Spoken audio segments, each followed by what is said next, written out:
আমাদের এই পৃথিবীতে অনেক বড় বড় জঙ্গল রয়েছে যেখানে বিশাল আকারের প্রাণীরা বাস করে। আফ্রিকা মহাদেশের মধ্যেও এমনই একটি রহস্যময় ঘন জঙ্গল রয়েছে, দ্য কঙ্গো রেইন ফরেস্ট।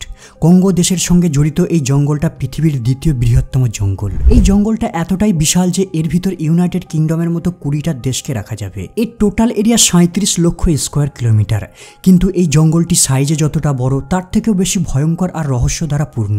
বলা হয়ে থাকে এই জঙ্গলের এমন কিছু অংশ রয়েছে যেখানে এখনো পর্যন্ত মানুষ পা রাখতে পারেনি। এমনকি এখানের আদিবাসীরাও এই জঙ্গলের গভীরে যেতে ভয় পায়। কঙ্গো শুধুমাত্র মানচিত্রেরই একটি জায়গা নয়, পুরো দেশটাই অদ্ভুত, আজব আর রহস্য দ্বারা ঘেরা। আজকের ভিডিওতে কঙ্গো জঙ্গল আর কঙ্গো দেশের অদ্ভুত ঘটনা সম্পর্কে জানতে পারবেন।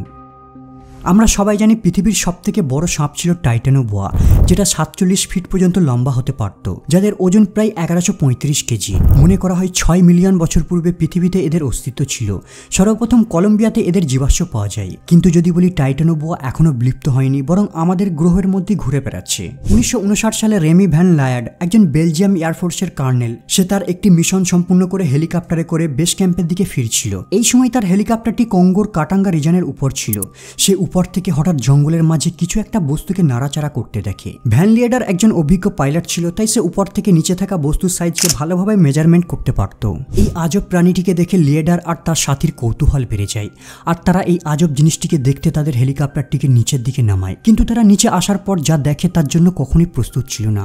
তারা দেখে জঙ্গলের মাঝে একটা বিশাল সাপ পড়ে আছে, যার দৈর্ঘ্য 50 ফিট, আর এই সাপটির মাথাটি ছিল 3 ফিট লম্বা আর 2 ফিট চওড়া। এই সাপটির বডিটা ডার্ক ব্রাউন আর গ্রিন কালারের, আর পেটটা ছিল সাদা কালারের। রেমি ভ্যান এই সাপটিকে দেখে হতবাক হয়ে যায়। সে এই সাপটির ডকুমেন্টারি বানানোর জন্য আর সাপটিকে আরো কাছ থেকে দেখার জন্য তার সাথীকে হেলিকপ্টারটিকে আরো নিচের দিকে নামাতে বলে। যখন তারা হেলিকপ্টারটিকে নিচে নামিয়ে সাপের চতুর্পার্শ্বে হবার করতে থাকে, সে লক্ষ্য করে সাপটি 10 ফিট হাইট পর্যন্ত দাঁড়িয়ে পড়েছে। এর অর্থ সাপটি এবারে অ্যাটাক করবে। ভ্যান লিয়েডার আর তার সাথী বিপদের আগাম সংকেত বুঝতে পেরে ঠিক করে এখান থেকে তাদের পালিয়ে যাওয়াটাই বুদ্ধিমানের কাজ হবে। কিন্তু তারা ফিরে আসার পূর্বে বেশ কিছু ফটো ক্যাপচার করে। বেস ক্যাম্পে ফিরে আসার পর যখন ভ্যান লিয়েডার এই সাপের ঘটনাটিকে এক্সপার্টদের কাছে বর্ণনা করে, প্রথমে কেউ তার কথা বিশ্বাস করতে পারছিল না। কিন্তু যখন এক্সপার্টরা ফটোটি দেখে তারাও আশ্চর্য হয়ে যায়। এই ঘটনার পর এক্সপার্টরা লোকাল ট্রাইবদের সঙ্গে নিয়ে কঙ্গো জঙ্গলের ওই স্থানটিতে অনেক অনুসন্ধান চালায়, কিন্তু তারা 50 ফিট সাইজের সাপের কোনো সন্ধান পায়নি। এক্সপার্টদের মতে সম্ভবত এটা হয়তো কোনো আফ্রিকান রক পাইথন হবে, যারা 25 ফিট পর্যন্ত লম্বা হতে পারে।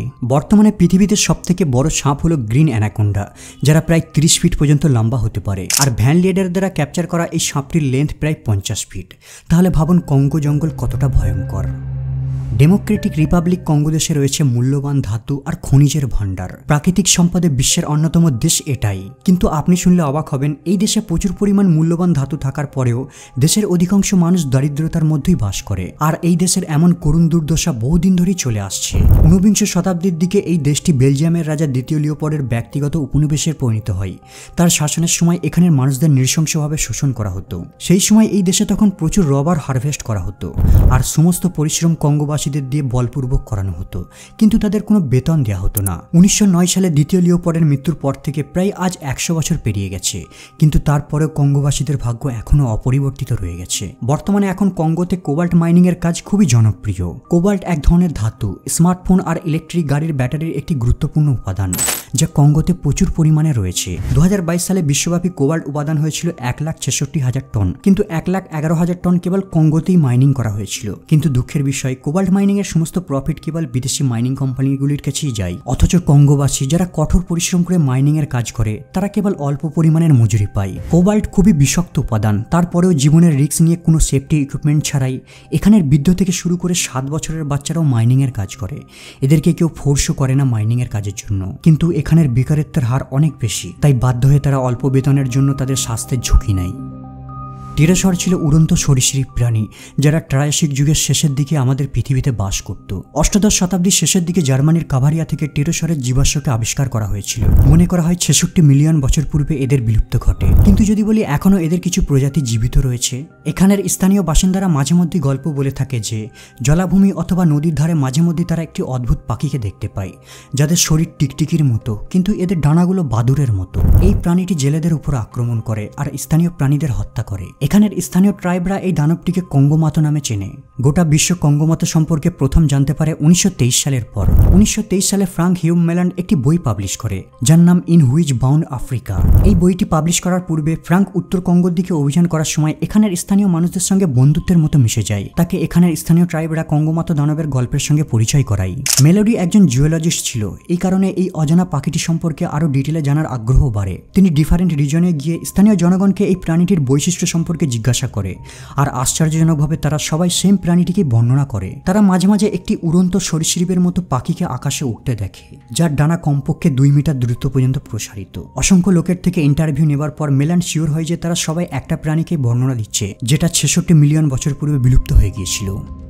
19বিংশ শতকের গোড়ার দিকে কিছু ইউরোপিয়ান কঙ্গোতে অভিযান করার সময় নিঙ্গো নামের একটি ছোট্ট ট্রাইবদের কাছ থেকে একটি শক্তিশালী অস্ত্রের সন্ধান পায়।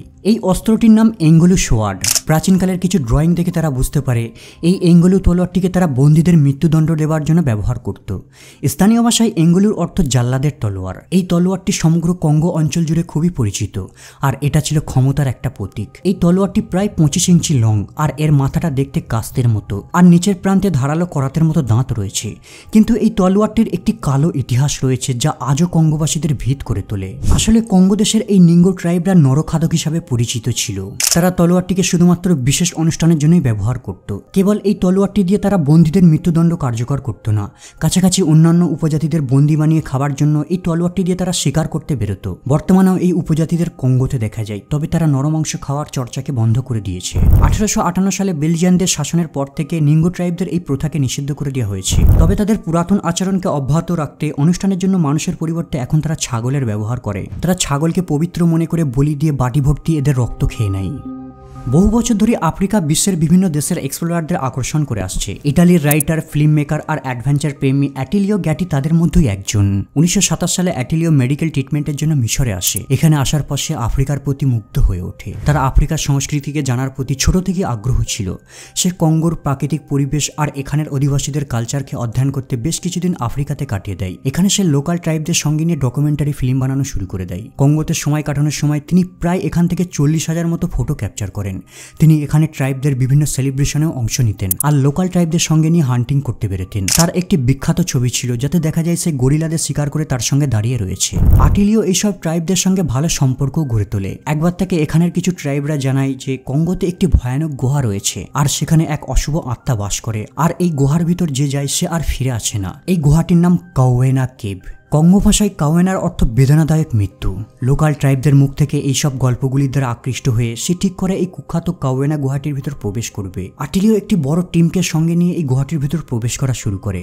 যখন সে গুহার ভিতর প্রবেশ করে এর ভিতর থেকে সে বাজে গন্ধ স্মেল করতে থাকে। আরও কিছুটা ভিতরে যাওয়ার পর সে এক ভয়ঙ্কর দৃশ্যের সাক্ষী হয়। গুহার ভিতর অসংখ্য মানুষের হাড় কঙ্কাল দেখতে পায়, যেন কেউ গণহত্যা করে এদের এই গুহার ভিতর দাফন করে দিয়েছে। এখানের লোকশ্রুতি অনুযায়ী গুহার ভিতর থাকা অশুভ আত্মা মানুষকে চুরি করে এখানে নিয়ে চলে আসতো আর তাদেরকে এই গুহার ভিতর হত্যা করে দিত।